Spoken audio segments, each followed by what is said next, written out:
Bonjour, dans cette vidéo, je vais vous montrer comment faire une animation de graphique à partir de musique à l'aide d'Unity. Pour avoir une idée, voici que, l'effet final que ça va donner à la fin du tutoriel. Ok, mettons en pause. Alors, comment faire? Premièrement, on va mettre une source audio qui va être un fichier MP3 qu'on va mettre dans l'application. Et pour ce faire, c'est simplement un drag and drop d'un fichier MP3 dans le projet, attendre quelques secondes que le fichier soit scanné. Et une fois que l'unité a fini de le scanner, on peut faire un drag and drop dans Audio Clip. Alors, lorsqu'on démarre la scène, il y a le bouton ici Mute Audio. Parfait. Fait comme ça, la scène peut être mute. Alors on l'entend pas pour le moment, mais toujours dans la scène. Lorsqu'on va faire jouer, on n'a pas besoin de l'écouter à chaque fois. OK. Alors dans le audio source, ce qu'on va rajouter, c'est un petit composant ici pour avoir le spectrogramme de la fréquence de musique. Alors, audio spectrum, enter, enter. Double-cliquer pour ouvrir Visual Studio.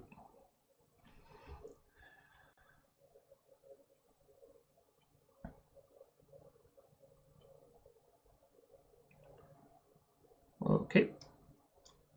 Alors, ici, on va ajouter trois composants. Public, audio, audio source, on va s'appeler audio source. Public in number of sample, que je vais mettre à 512. Et le troisième, float, tableau de sample.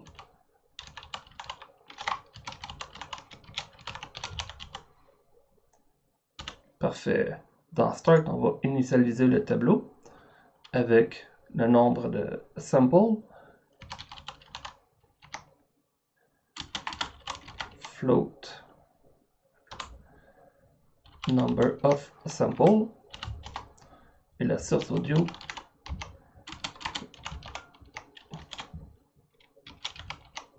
Audio source. Parfait. Et finalement, dans le update, il va prendre une capture de la fréquence à chaque seconde. Ou à chaque nouveau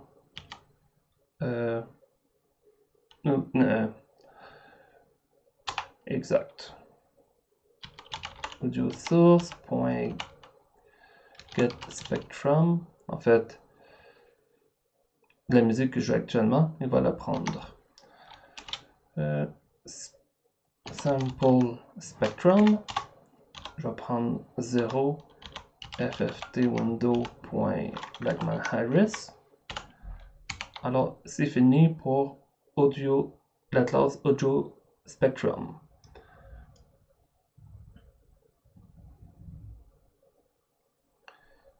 Si on démarre, on va voir que le spectrum sample, j'ai 512 données et on voit ici la hauteur de la fréquence de chacune des différentes fréquences qui jouent actuellement du fichier qui joue. Alors maintenant, je vais créer le fichier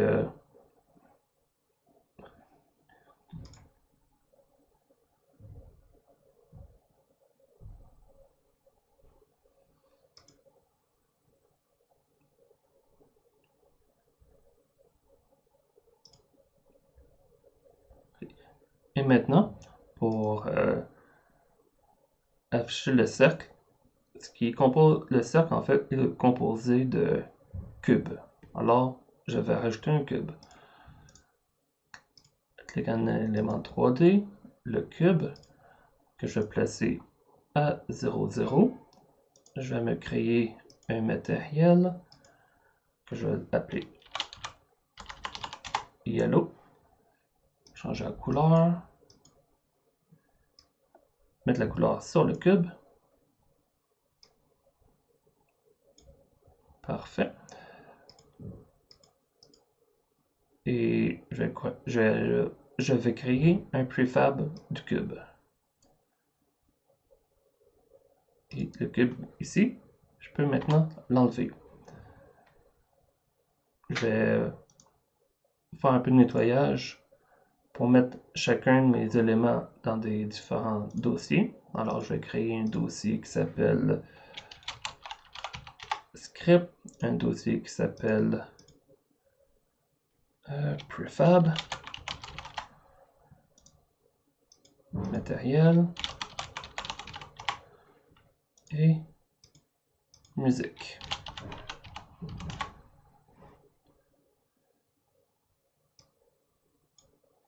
Et ici, Visual Studio recharge le script, c'est pour ça qu'il a popé en avant, mais les prefab, la musique et le matériel. Parfait. Comme ça, on a un code et un dossier clean. Ce que je recherche maintenant, c'est de pouvoir instancier les différents prefab pour faire le cercle. Instantiate prefab.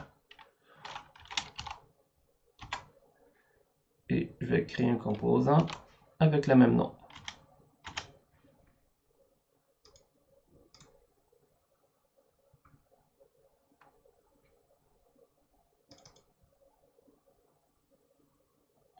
Parfait. Ici, je vais déclarer en fait tous mes variables de mon application et je vais les expliquer au fur et à mesure.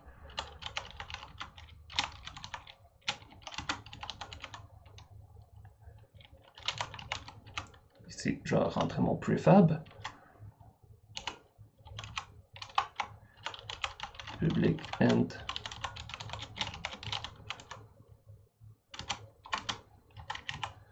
les 512 samples, les 512 cubes.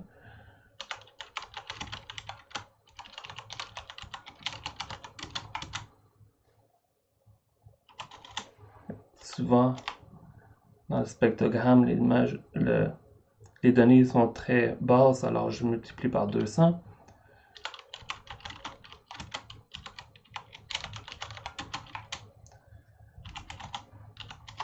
Des fois, la hauteur des cubes est trop haute, alors je mets un maximum.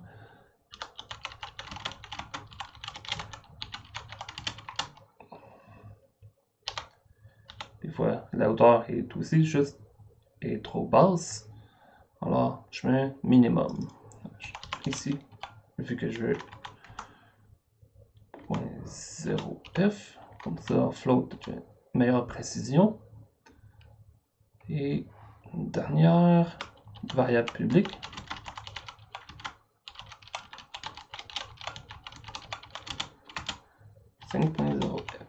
Parfait. Alors, mes variables privées.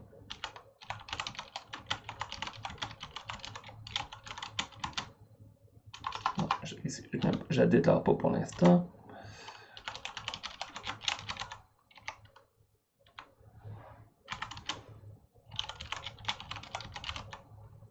Cube instance avec un S. Alors, je me fais un tableau qui va garder en mémoire toutes mes instances.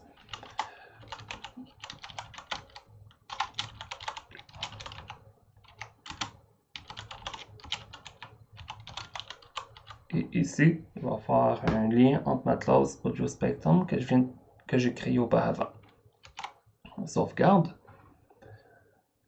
Et je vais remplir mon tableau d'instance. En fait, le déclarer de pointeur nul. La new number of cube. Parfait. Et en fait, le cercle ici, c'est un cercle de 360 degrés et j'ai 512 cubes. Alors, je fais 360.0 divisé par 512.0. Ça va me donner 0,7. Alors, chacun des cubes a 0,7 degrés par rapport au centre. Pour ne pas faire un simple copier-coller, je vais déclarer ma variable ici. Alors, angle cube est égal à 360.0f pour que ça force en float, divisé par le nombre de cubes. Alors, ici, pour mes 512 cubes, je vais les déclarer une instance, game object cube instance égale à instantiate cube prefab avec la position du parent ou de l'objet courant. Ici, je vais mettre un quaternaire.identity qui est en fait la rotation au point central, point nul, et appliquer le transform pour avoir le parent. Parfait. Pas oublier le point virgule.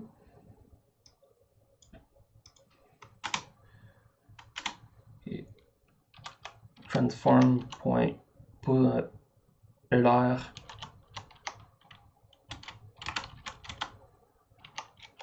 ici je vais tourner l'objet par rapport à mes angles. 0,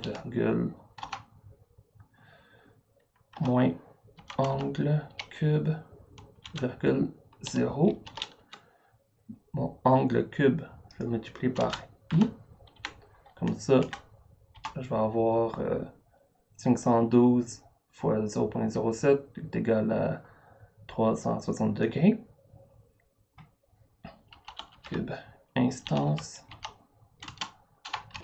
transform.position est égal à vecteur 3 forward.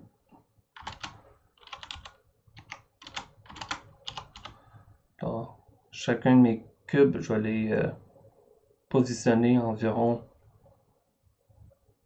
en avant du point central du parent. Alors, c'est ce qui donne quand même un grand écart entre chacun des cubes. Et je vais remplir ma liste, mon tableau en fait d'instances avec l'instance que je viens de créer. Cube instance i est égal à cube instance. Oups, cube instance avec un S, qui est bien important. Ici, je vais nettoyage un peu de code, classer le code de façon automatique. Je retourne voir dans Unity. Et avant de faire play, je vais mettre mon prefab et aussi mon code dans script. Base Unity. Prefab, instance, je le mets ici. Et ma source audio, j'avais oublié de la mettre dans ma source audio, alors je la mets ici. Ok. Maintenant, je peux le démarrer. Alors, c'est normal qu'on voit pas dans le game. Si je vais dans la scène, sélectionne un des cubes et je fais un zoom out. Donc, on voit mal un peu les différents cubes, mais j'essaie de placer ma caméra pour environ voir le cercle au complet. Oups. Comme ça, environ. Et je sélectionne Main Camera, Game Object, Align with View. On retourne dans Game et on voit les différents cercles. Ce que je vais faire, je vais copier mes valeurs de ma caméra et je vais arrêter l'application en cours. Les valeurs sont retournées à 0 et je fais Paste Value. Alors, maintenant qu'on va redémarrer, les valeurs de la caméra vont être positionnées au bon endroit.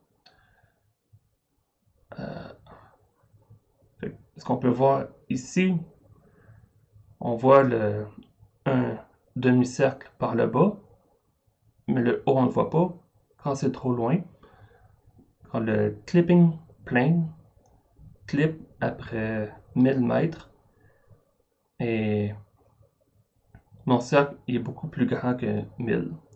Alors si je mets 4000 x 4, on voit un peu les cercles, mais c'est quand même difficile à dire et à voir sur ce fond-là. Alors je vais arrêter, changer la couleur de fond pour mettre simplement noir. Ici, x4. Recommencer.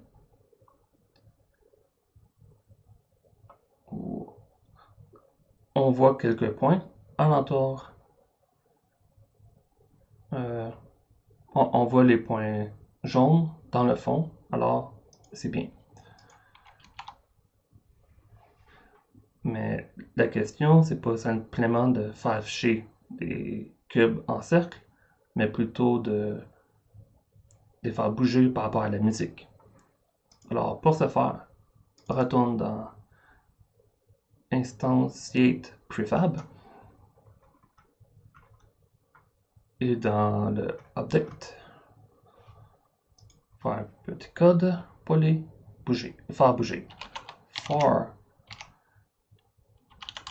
pour tous mes cubes, je vais déclarer la hauteur.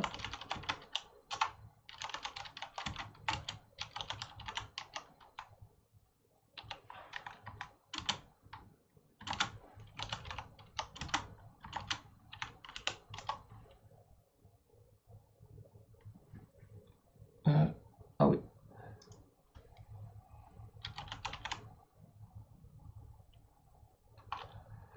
Ici, audio spectrum, point audio source, point spectrum, sample spectrum, pardon, fois I, fois spectrum scale, fois I. Parfait. Alors, déclarer, des fois, la valeur peut être trop petite ou trop haute. Alors, je vais laisser ici.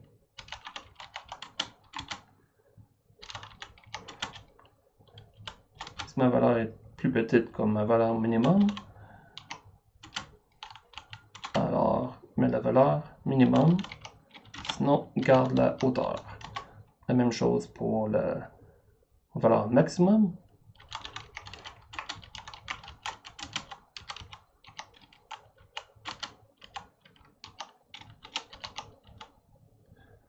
Parfait. Comme ça ici, j'ai un clipping si c'est trop grand ou j'ajoute des valeurs si c'est trop petit. Transform.cube est égal à cube instance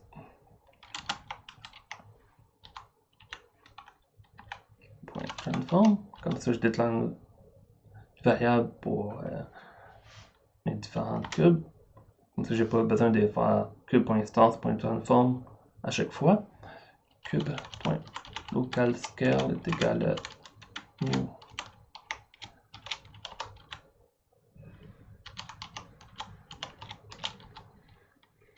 Comme ça. Fait que là, si on regarde Unity,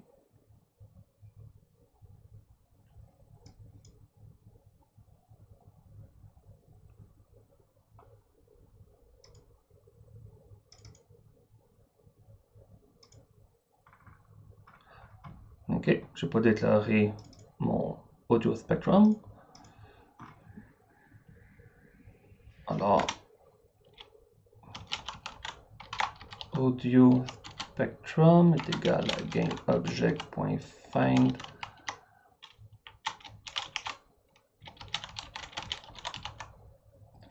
.getComposant l'audio spectrum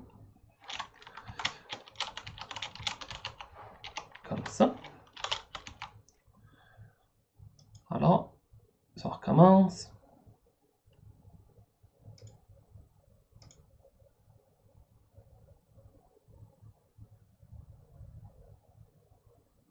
Parfait. Fait qu'on voit la musique ici par rapport. On voit les cubes bouger par rapport à la musique. Alors, mais si on regarde ce que j'ai fait ici, c'est les cubes montent seulement en hauteur. Pour ce faire, je vais un peu tricher. Je vais repositionner les cubes pour qu'ils montent seulement par rapport à la hauteur. Je trouve que l'effet, ça fait un effet visuel plus intéressant. Alors,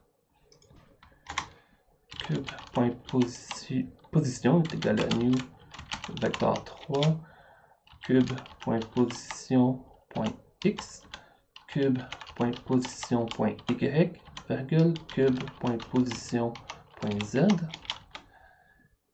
et en y je vais simplement cube.localScale.y divisé par 2. Ce que va faire, ça va être le point de pivot à la base au lieu que ça soit au centre du cube. Ok, parfait. Sauvegarde le tout. Et pour le faire tourner, je vais simplement tourner l'objet parent. Transform.tape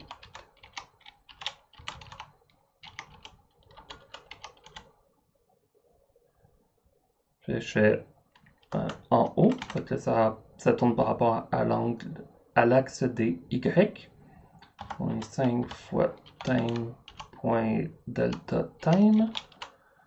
Ça, il va tourner.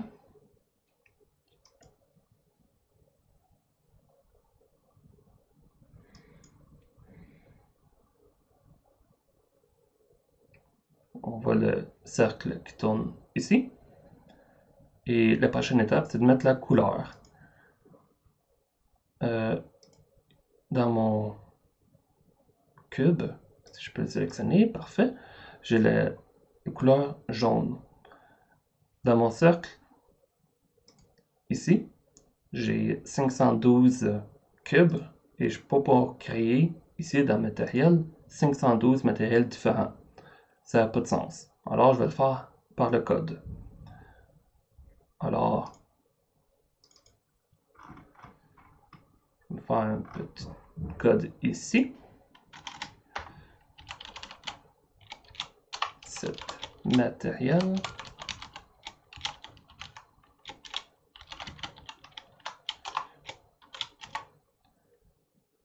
Alors, je vais prendre le matériel du cube qui est existant.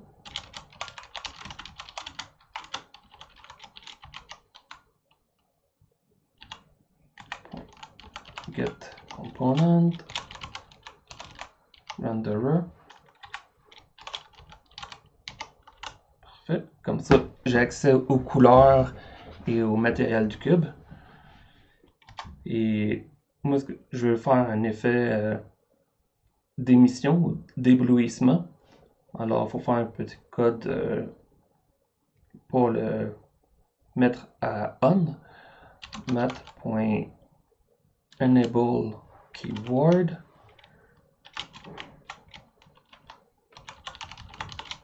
Comme ça. Et si on regarde le cercle ici, c'est les différentes teintes de l'arc-en-ciel qui sont représentées. Alors, je vais devoir transformer mes couleurs de RGB à HSV. Alors, color.rgb to HSV, mat.color outfloat h outfloat s outfloat v. Je vais changer mon hue ou la teinte.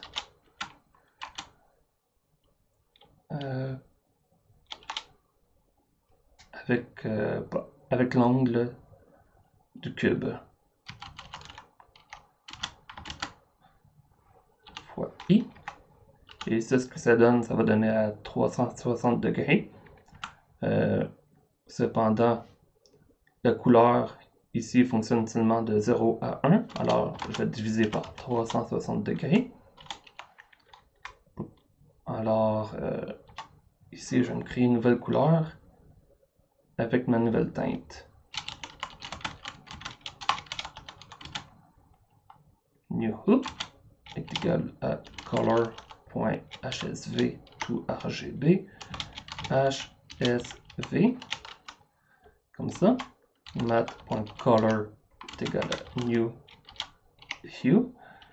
Et pour mettre l'émission ou l'effet de glow, mat.set color émission color new hue fois matériel intensité comme ça. Et dans mon start, je vais appeler après avoir instancié mes cubes, set matériel comme ça.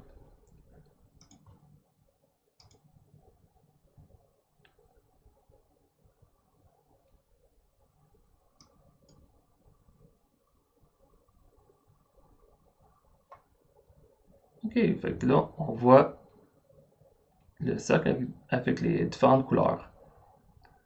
Si on se pose la question pourquoi ici il y a plus de jaune et moins de bleu au loin, c'est que c'est au niveau de perspective. On voit plus les versions en avant et au loin on voit que c'est plus petit. Ok.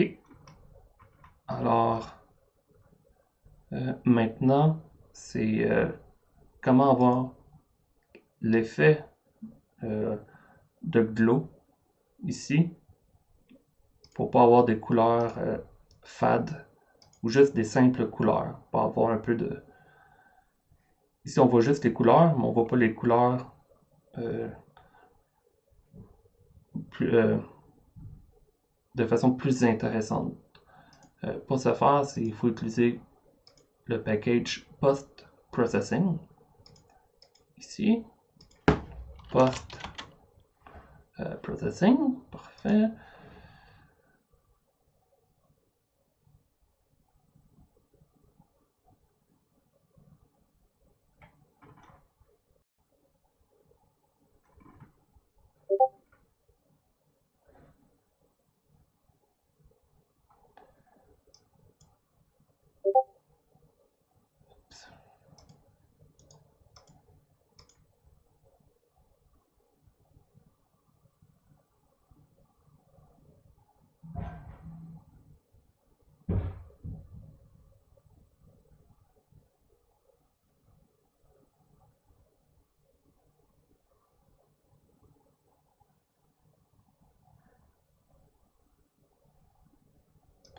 OK, fait comme ça, il est fini de le télécharger.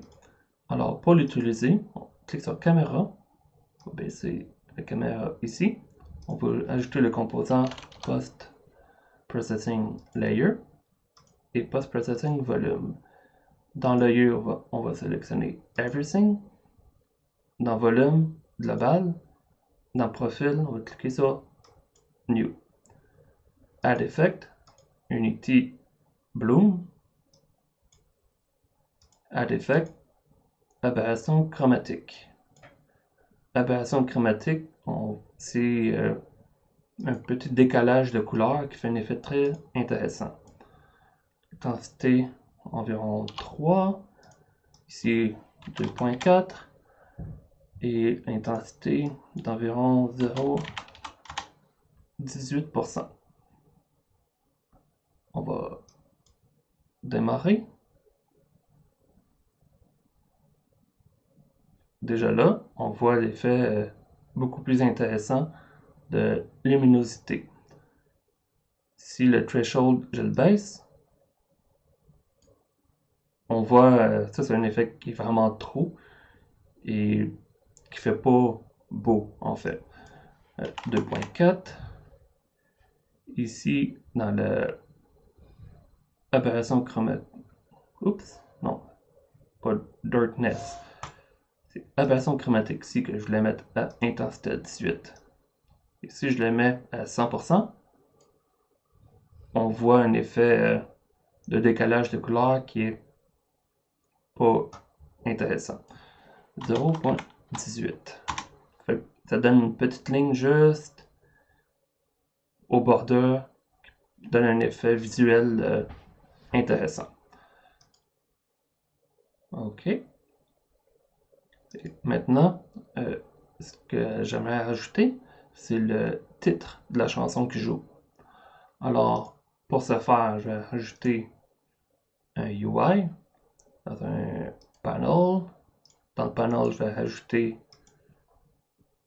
un Text Mesh Pro. Je vais importer les données.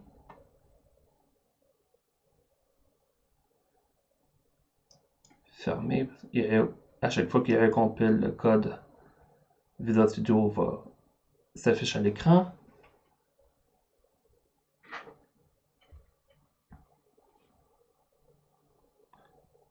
Je vais le baisser. Parfait, fermé. Je vais renommer mon texte avec Music Name. Et je vais changer mon panneau ici pour ne pas afficher l'image. Ici,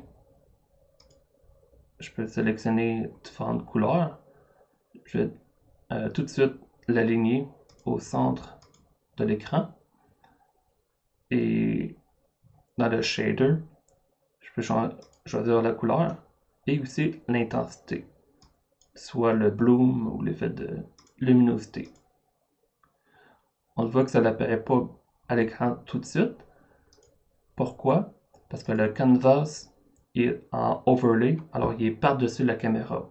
On peut sélectionner la caméra ici, drag and drop the main camera, et lorsque je vais partir l'application, on va voir l'effet ou pas de glow.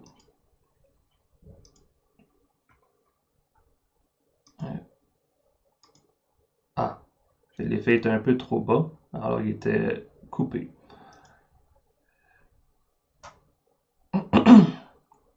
Et moi, ce que je veux faire, ce que j'aimerais faire, c'est que le nom soit chargé automatiquement avec dans la source audio du nom du clip qui joue actuellement.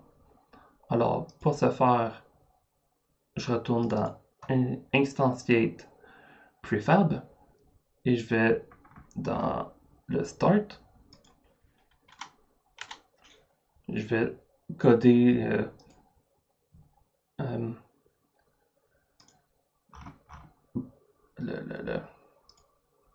pardon, GameObject.find music name.getComponent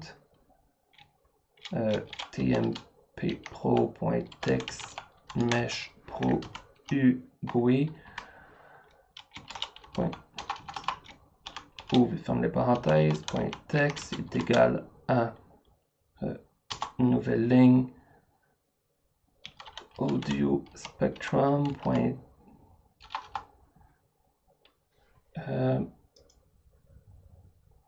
audio source.clip.name.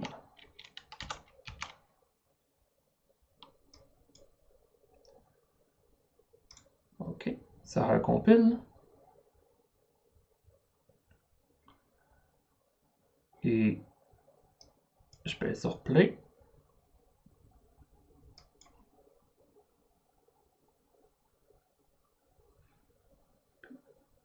OK, maintenant c'est juste un peu de fine-tuning. Alors,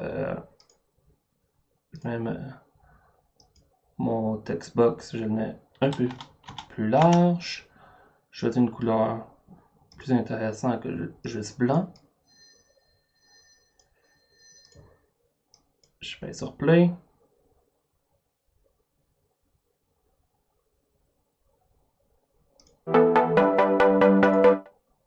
Et voilà. Et voici le tutoriel. Alors, merci de m'avoir écouté et bonne soirée.